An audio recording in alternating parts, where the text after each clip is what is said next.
¿Por qué tememos a los ciegos?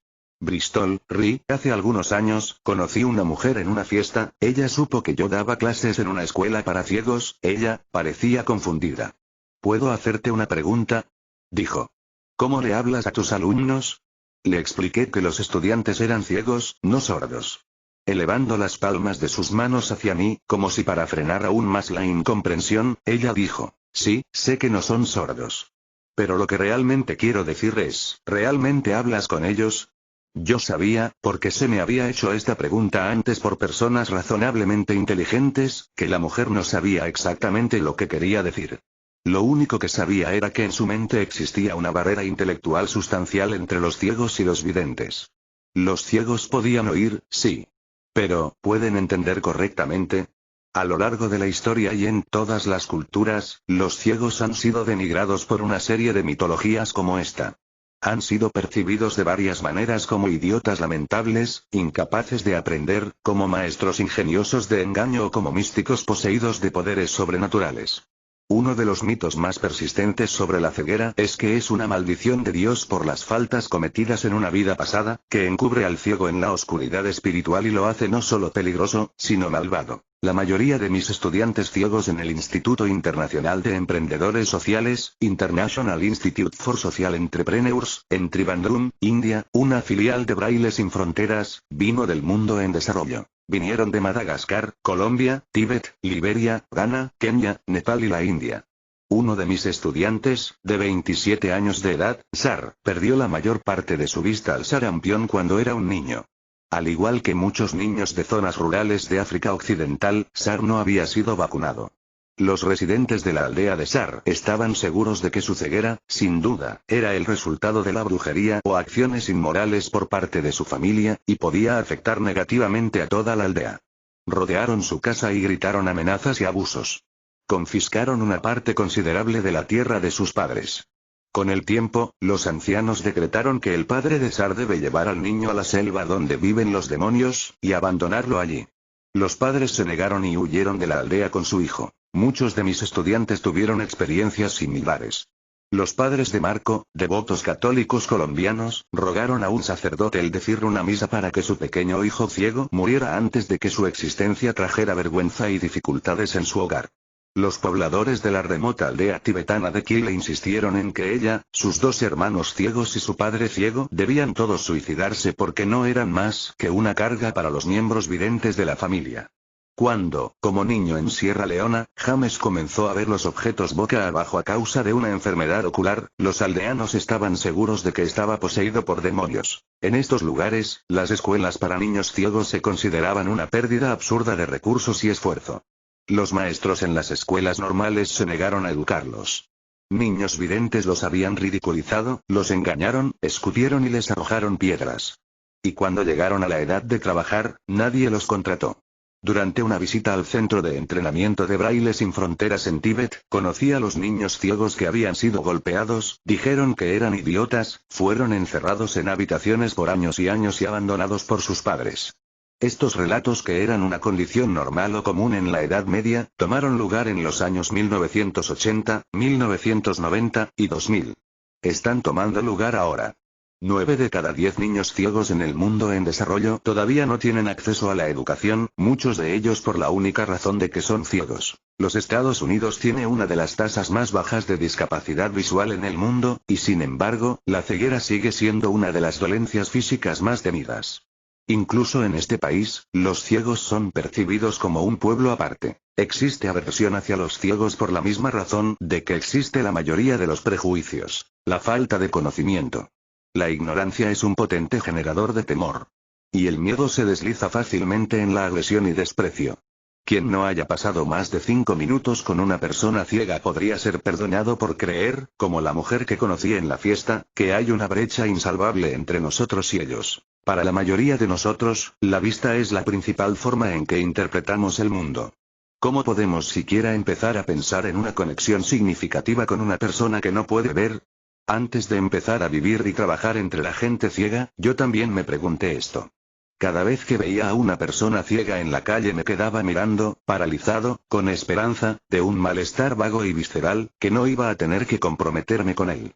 En 1930, en su libro, El mundo de los ciegos, Pierre Villey, un profesor francés ciego de literatura, resumió el carnaval espeluznante de los prejuicios y supersticiones sobre los ciegos que se transmite de los siglos. La persona vidente juzga a los ciegos, no por lo que son, sino por el temor que la ceguera inspira.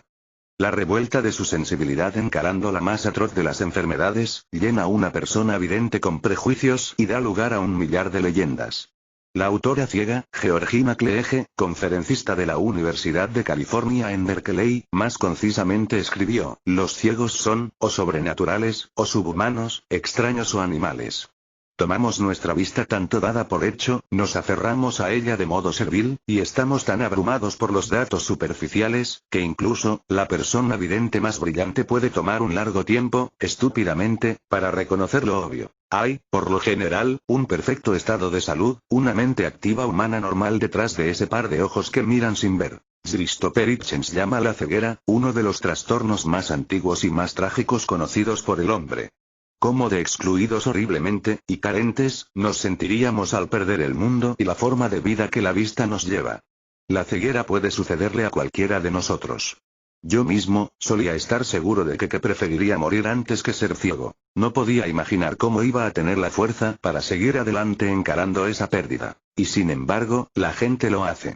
En 1749, el filósofo francés, Denis Diderot, publicó una composición, Carta sobre los ciegos para el beneficio de los que ven, en la que describía una visita que él y un amigo hicieron a la casa de un hombre ciego, hijo de un profesor de filosofía en la Universidad de París. El hombre ciego se casó, tuvo un hijo, tenía muchos conocidos, estaba versado en química y botánica, sabía leer y escribir con un alfabeto en relieve, y se ganaba la vida destilando licores. Diderot escribió con admiración del buen sentido sólido del hombre, de su orden, de su sorprendente memoria para sonidos y voces, de su capacidad para decir el peso de cualquier objeto y de cualquier vasija simplemente sosteniéndolos en sus manos, de su capacidad para desmontar y volver a montar las máquinas pequeñas, de su agudeza musical y de su extrema sensibilidad a los cambios atmosféricos. El hombre ciego, tal vez cansado de ser interrogado por Diderot y su amigo como si fuera un animal de circo, con el tiempo les hizo una pregunta propia. Percibo, señores, que ustedes no están ciegos. ¿Están asombrados de lo que hago, y por qué no tanto por lo que expreso? Más que cualquiera de sus habilidades sensoriales, era la autoestima del hombre ciego que sorprendió más a Diderot. Este hombre ciego, escribió, se valora a sí mismo, tanto como, y tal vez más que, nosotros los que vemos. He aprendido de mis amigos ciegos y colegas que la ceguera no tiene por qué seguir siendo trágica.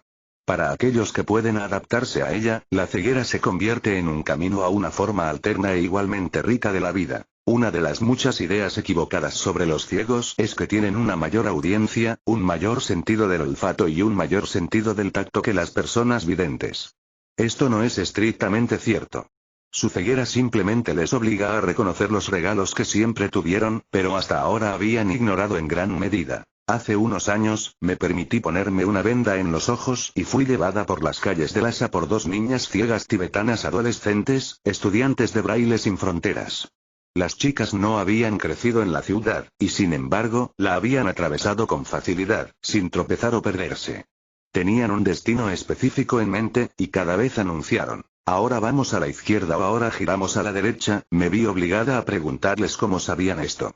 Sus respuestas me sorprendieron, sobre todo porque las pistas que estaban siguiendo eran, el sonido de muchos televisores en una tienda de electrónica, el olor del cuero en una tienda de zapatos, la sensación de empedrados de repente bajo los pies, aunque estuvieran fuera en el abierto para que cualquiera pueda percibirlos, eran prácticamente ocultos para mí. Por primera vez en mi vida, me di cuenta del poco caso que puse a los sonidos, a los olores, de hecho, a todo el mundo que se extendía más allá de mi capacidad de ver. El escritor francés, Jacques Luceyran, quien perdió la vista a la edad de 8, entendió que aquellos de nosotros que tenemos la vista estamos, en cierto modo, privados por la misma.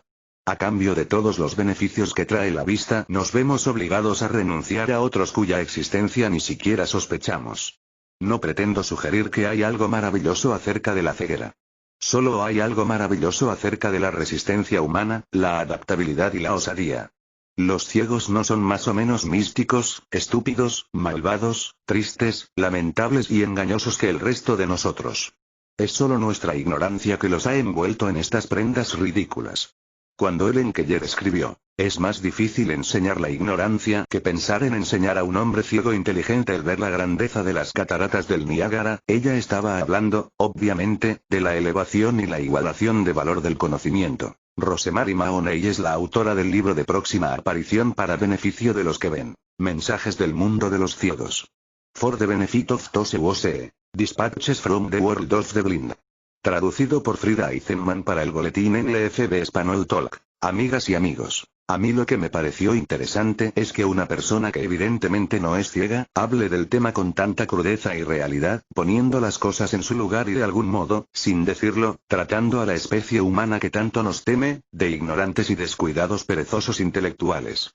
Yo siempre pensé que de estas cosas no se hablan lo suficiente, supongo que porque no es políticamente correcto y porque a nosotros mismos nos duele que nos desconozcan tan deliberadamente. Pensar que muchos de estos seres que piensan y nos ven así, han sido educadores o rehabilitadores de las personas ciegas, que al día de hoy continúan muchos trabajando según ellos por nosotros, pero sin creer en nosotros y sin escucharnos, ellos son los dueños de la verdad, son los profesionales que saben, que han transformado sus lugares de trabajo en un fin en sí mismo para satisfacción propia. Y no hablemos de aquellos políticos iluminados, que amparados en un poder circunstancial, y que con suerte leyeron algún librito sobre educación y rehabilitación de las personas ciegas, se sienten con la autoridad de hacer y deshacer por sí solos, dejando de lado el gran postulado de la Convención de los Derechos Humanos de las Personas con Discapacidad, que promueve que, con nosotros todo, sin nosotros nada. Seguirá corriendo el agua por debajo de los puentes y tendremos que continuar viviendo en medio de todos estos prejuicios y preconceptos, vaya a saber uno, por cuánto tiempo más.